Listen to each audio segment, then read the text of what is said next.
Hello there, and welcome back to Gundam Lore, the channel where we talk about Gundam lore. I really appreciate all the support on the newest video, the Hathaway Movie 2 review. You guys have been absolutely amazing, and it's just really inspired me to create a lot more for this channel and keep sharing my love of Gundam with you guys. I will say I've read every single comment, and I'm trying to respond to all of them, but I did not expect so many of the comments to be related to my take that I don't think Hathaway is a Newtype. But it seems like you guys feel as passionate about that as I do. So I thought it would be fun to do a video specifically about that and addressing a lot of the things that you guys are bringing up. And I'll add here that I'm not going to spoil anything from part 3, so if you are only watching the movies and you want to follow along, I'm going to pull a couple things from part 3, but I'm going to keep it super general to make sure I don't spoil things for you. A good starting point is probably why I think Hathaway is not a Newtype. A lot of it is motivated by the novels. I read all 3 of the novels after I watched the first movie, and I just couldn't wait to see how it ended. And I think the novels leave it really, really ambiguous. And I am ready / was ready for the movies to be a little bit different, but I think so far, based on the first and second movie, they have left it pretty ambiguous as well. But you guys make a lot of good points, so let's go point by point. And the first point that a lot of you brought up is cards. Retro TSSOS says, as much as PTSD plays a factor in Hathaway's experience, it's pretty obviously Newtype stuff happening at the end with him and Amuro. Bandai has also recognized Hathaway as a Newtype through their card game. Devil Trigger says, Hathaway is a Newtype, even the official card game with his movie deck. He's a Newtype. Metroid 308 says, I don't know how much you want to give this any hard thought, but in the current official Gundam card game that's being made by Bandai themselves and not some other third party, Hathaway Noah is a pilot card with the Mafty and Newtype traits, and it's the current version of him. So let's have a look at that. This is the card in question, Hathaway Noah from the Starter Deck 8 Flash of Radiance. And if we scroll down here on his pilot card, it does say Mafty and Newtype. Definitely a compelling argument. Let's keep looking, though. Now, if we stay consistent in the cards, Lane Aim also has a card. And as you can see down here on the bottom right of the card, not bottom right of the screen, Lane Aim also is not a Newtype in this card game. And it seems like some of you, kind of feel the same way I do, that Hathaway is not a Newtype, but a lot of you feel like Hathaway's not, but Lane is. And I can definitely see why you would think that. But the same card game says that Lane is not as well. So there's obviously something going on here.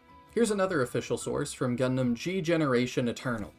You can see here, these are all the tags that the character has, and he doesn't have the Newtype tag here. So we have an official source that says yes, and an official source that says no. And just to show you what it would look like if he did have it, here is Char, who obviously is a Newtype right here. Now, there are 3 versions of Hathaway in the game, so let's check all 3 just to be sure. So this is the second one. This is the SSR one right here. We have UC Series, Protagonist, Leader, Gundam Pilot, Mafty, but no Newtype. But let's check his Ultra Rare. Maybe that one's a Newtype. So this, it's a little hard to see on my phone, but this is my ultra rare, maxed out Hathaway, actually in G-Gen Eternal. And you can see he's got UC Series, Gundam Pilot, Protagonist, Mafty, Leader, but there is no Newtype status, or Newtype tag on that character either. And here's an easier version of that to see. I just wanted to show off that, like, when it's not just an act, I'm actually really into this. Hathaway is the very first character on G-Gen Eternal that I actually maxed out. I also thought it would be really interesting to check Lane Aim's entries, because he also seems to be kind of ambiguous whether he's a Newtype or not. And this game actually doesn't classify him as one either. And I found that really interesting, but we'll get more into Lane Aim here in just a little bit. The other thing I want to say about the cards is that this is the cover of Star Wars Episode 1 Jedi Power Battles for the Dreamcast and the PlayStation 1. And you might be wondering why I'm showing this to you. Well, the character right there, Mace Windu, has a blue lightsaber on this cover. And if you're into Star Wars at all, or if you've watched them even a tiny bit, you'll know that Mace Windu has a purple lightsaber. This is still official. This came from LucasArts. They just didn't know yet. And they didn't ask George Lucas what his color was. They just kind of guessed. And so this has their official stamp on it. Maybe I should actually show you a version that does. This does have the official LucasArts stamp on it. They just didn't know, and they didn't ask George Lucas, who really is the be-all, end-all of what is true and what isn't. Now, I also would posit that I don't think the guys making the card game, or Gigi and Eternal, have a hotline to Tomino. I think that they just kind of decided that, and were rolling with it, because it's definitely the popular consensus. Also, talking about cards, before we get into all that, or after, I don't know where I'm going to put this yet, a lot of you didn't get the collector's cards. I saw a lot of comments about that you went to the theater to see Hathaway on opening night, and they didn't give you guys the collector's cards, and that really sucks.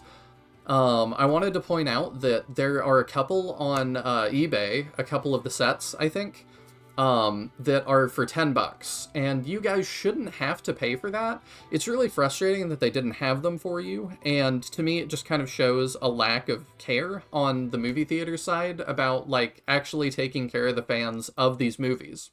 Next, let's talk about the funnel missiles. A lot of you have pointed out that these are guided missiles that are guided by PsyCommu units that use your Newtype powers to do that. And while I think you are technically correct, nobody in the movie acts like that is true. Because that would be definitive proof that both Hathaway and Lane are Newtypes. But the books don't say that, and I understand the books are not quite the canon that we're working off of, but I do still think that is supporting evidence. But then nobody around them treats them like they are for sure Newtypes. Hathaway doesn't act that way. Lane doesn't even believe that Newtypes are real. He says that in movie 2, and he might be in denial about being a Newtype, but I don't think that makes any sense if he's in a mobile suit that can only be piloted by Newtypes. That's like saying you don't believe in, car engines, but you're driving around in a car. You believe in it at least somewhat. I just don't think that that totally tracks with the universe and how people are acting. You would also think that the soldiers around Lane would know about that, but they really don't seem to. They think that Gigi is just a lucky charm, or that she is just kind of special and gifted. They don't go, oh hey, you're like Lane. Some people have also argued that Lane might be a cyber Newtype, and while him being in the Federation and being a Newtype, I do think that's statistically more likely, it's another thing that's like, did they do all those experiments on me to change anything? Probably not. I feel like his understanding of what being a Newtype is would just be profoundly different if he was a cyber Newtype, because several of the books show us what that looks like, and so does Gundam Narrative. They also kind of show us what that looks like, and it is a grueling process. So, while I think that, like I said, with the missiles, I think you are technically correct. Sort of like Mace Windu's lightsaber, I'm not sure everybody else knows that. And then later down the line, it's further in the UC than I've gotten. They do eventually develop funnel missiles, it seems like, that can be used without the PsyCommu.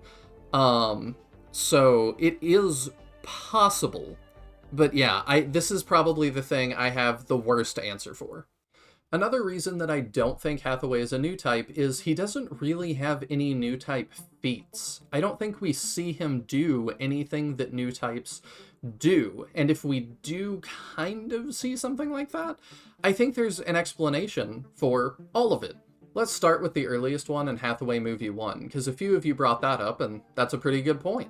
So we come to this scene in Hathaway 1, where this happens. Let's watch this clip together.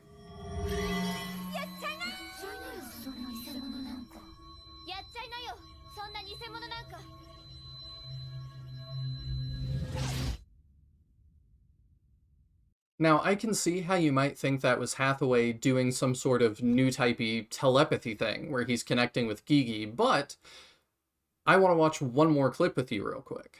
Alright, so here's what I wanted to look at. This is a clip from Gundam The Origin. So let's watch this together real quick.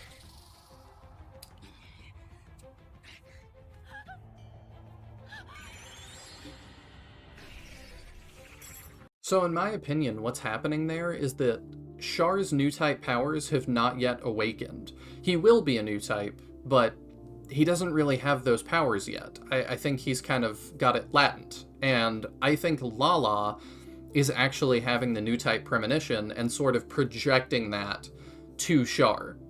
And I do think there's precedent for that. Let's look at one more clip real quick. Alright, let's go to the end of the original Gundam. The very first original series. We have Amuro projecting to Sayla, who we also kind of know is a new type, but she's not super awakened to that either. But that's not the only person that he projects to.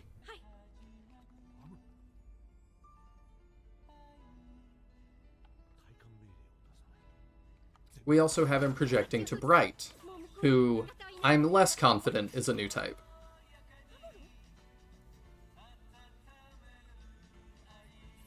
Then we've got Mirai, Bravo. Like, are all of these people new types? Some people will argue yes, but I don't think that any of them is doing this. That is the core of my argument. It's that I think Amuro is doing this and projecting it to them in the way that Gigi sort of does that to Hathaway. I actually forgot. I was actually grabbing footage for a different point, but narrative shows us that it's possible to project onto other people as well with new type powers. So it says there, that one's power was simply projected onto the other two, who are not new types. So, if we need proof of that, it is a narrative. Now, some of you say Hathaway is a confirmed new type, and you take it even further back. Back to Char's counterattack. Mal's Happy says, wasn't Hathaway confirmed a new type in Char's counterattack? And I responded, how would that be confirmed in Char's counterattack? I really was not sure what scene we were talking about. Is it stuff with quests? And very helpfully, Nanaholic01 responded to me and said, when he was sitting in the bridge and felt the entire Quest's Amuro argument, which prompted him, it should be prompted him, to go steal the Jagan to go convince her to turn back. That was like the definitive new type moment for him in Char's counterattack. Well, Nanaholic, I disagree, but I greatly appreciate you answering my question. You got some upvotes, so I think that is what people are thinking of. Let's actually just go watch that scene together real quick. Oh, I want to give credit to everybody that I can. Calmera6238 also says he thinks that Hathaway could feel quests in Char's counterattack. So here we are in Char's counterattack, at the exact scene y'all were talking about.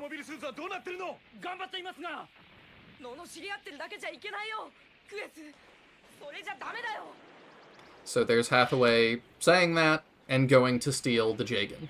So I can see how you would watch that scene and potentially get that, but I just don't think that's what's happening here. You can see he's like holding his helmet, and some of you are probably gonna say, well, he's doing like the Esper thing, and, you know, maybe. I think it's still kind of ambiguous. I think he's just listening to their comms.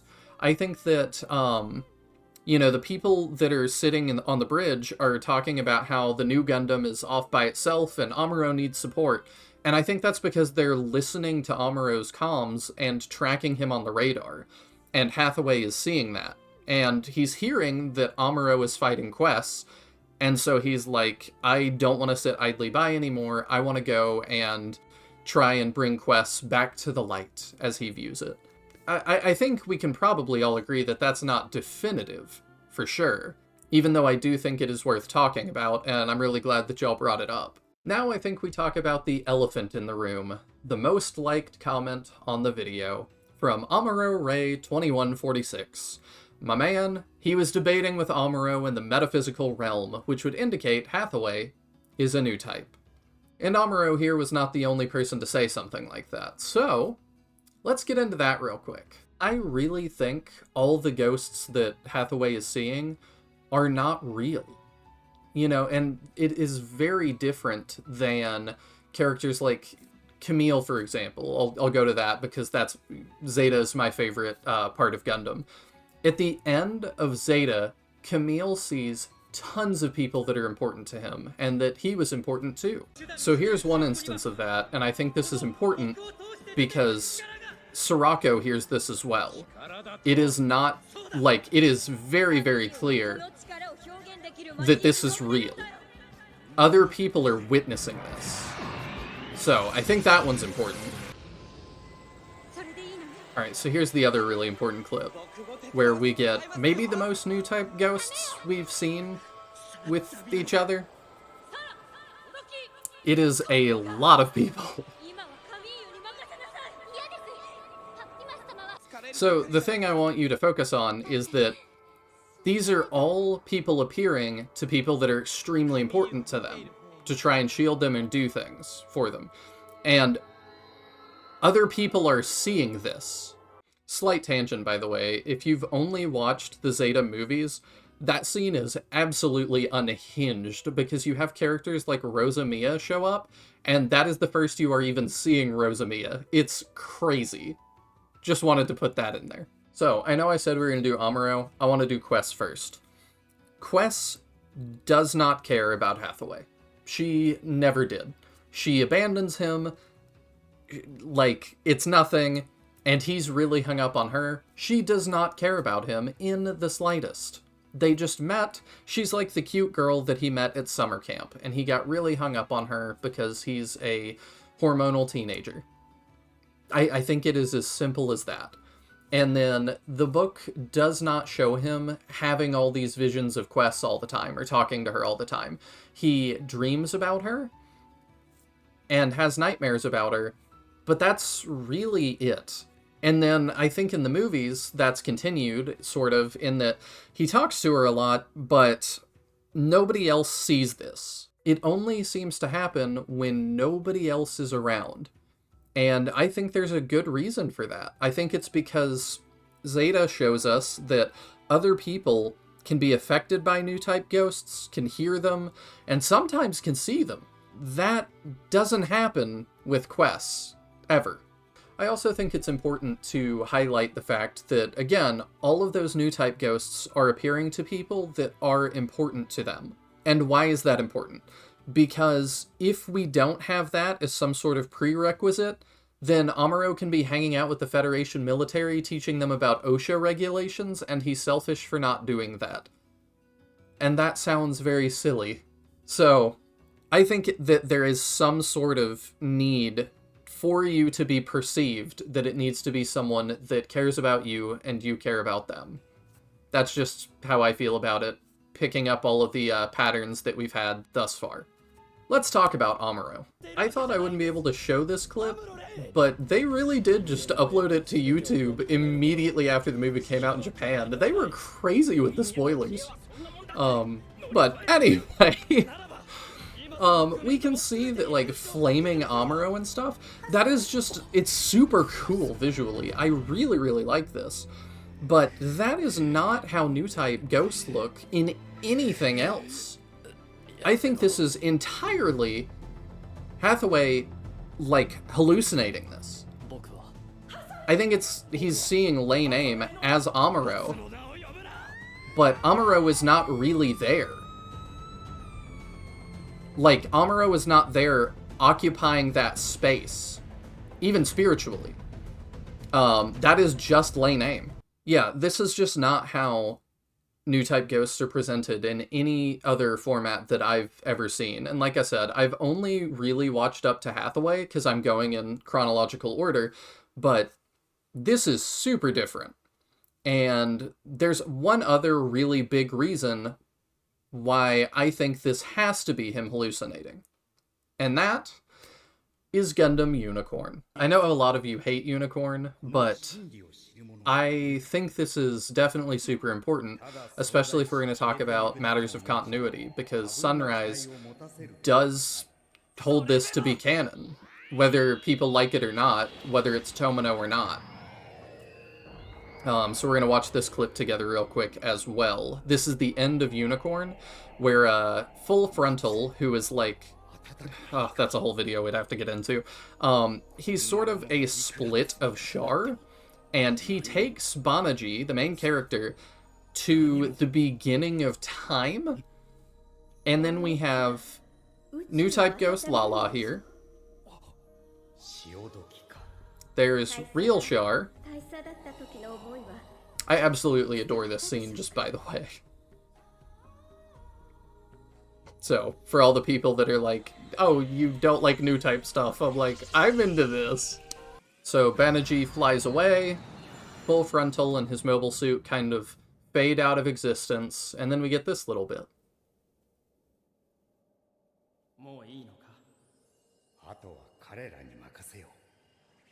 So there's Lala. So here's a screen grab of that moment. Obviously, the blue one that becomes a swan is Lala, and we can even see that, like, it's her head. You know, that's definitely her silhouette.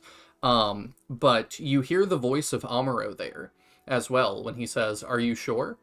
And to me, then they all, like, combine and ascend, and they're gone. And I think that the point of this is to not have what happens in sort of Star Wars Episode 8, where Ghost Yoda is still around. And it's like, well, why were you not doing anything earlier? I think Fukui, love him or hate him, decided we need to take some of these Newtype ghosts off the field and sort of bury them as well.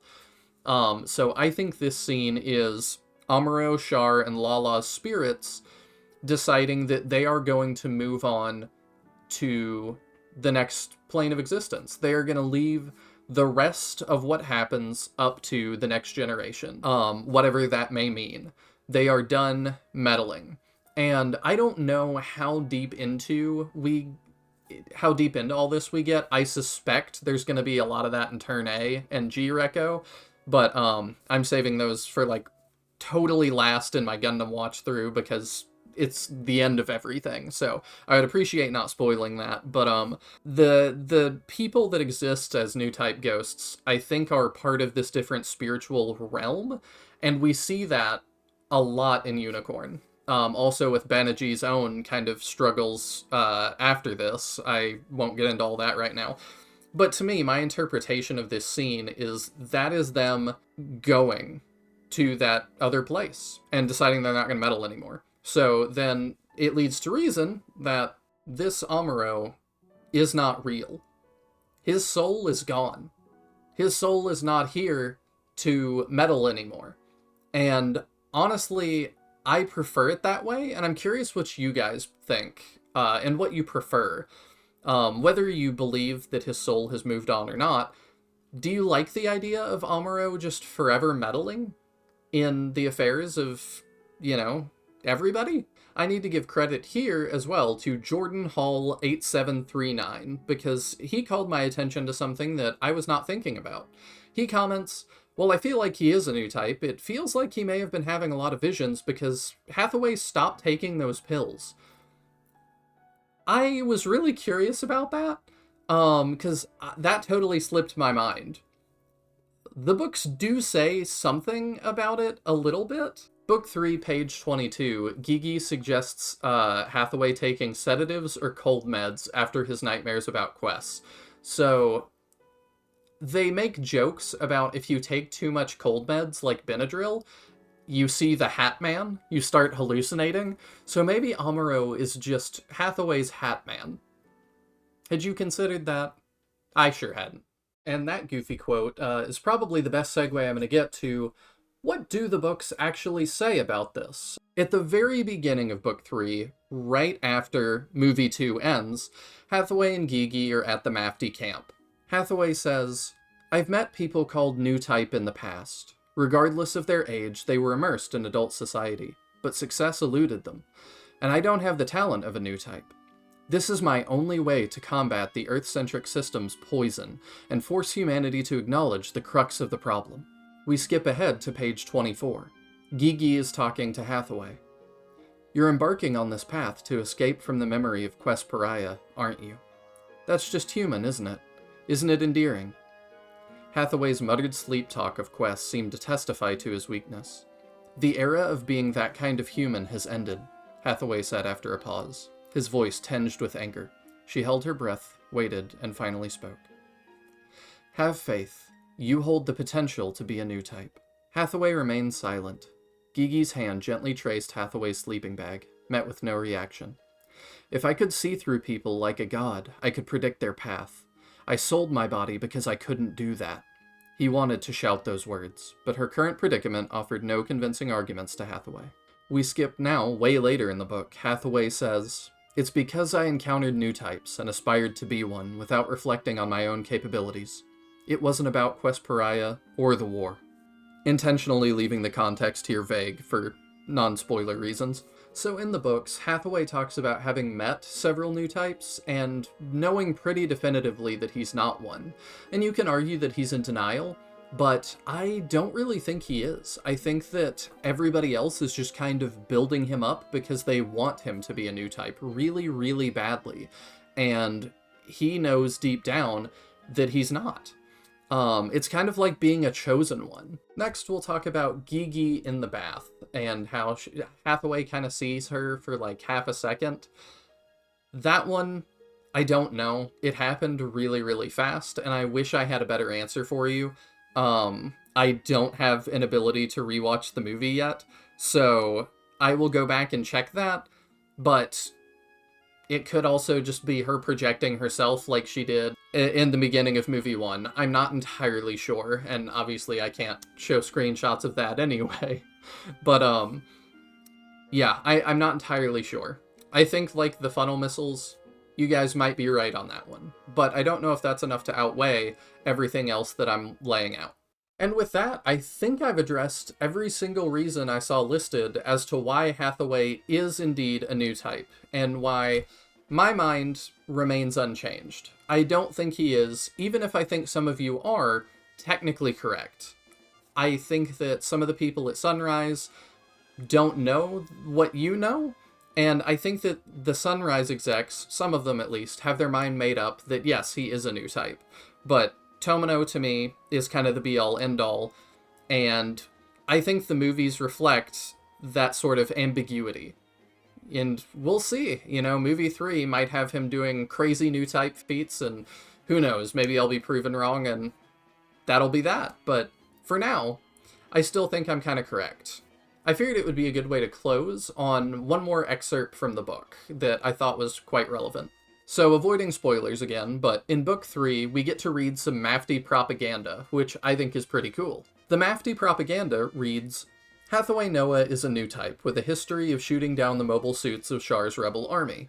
That's why he, claiming to be Mafty Navu Aaron, has taken action against the Earth Federation government's policies of disregarding Earth's restoration.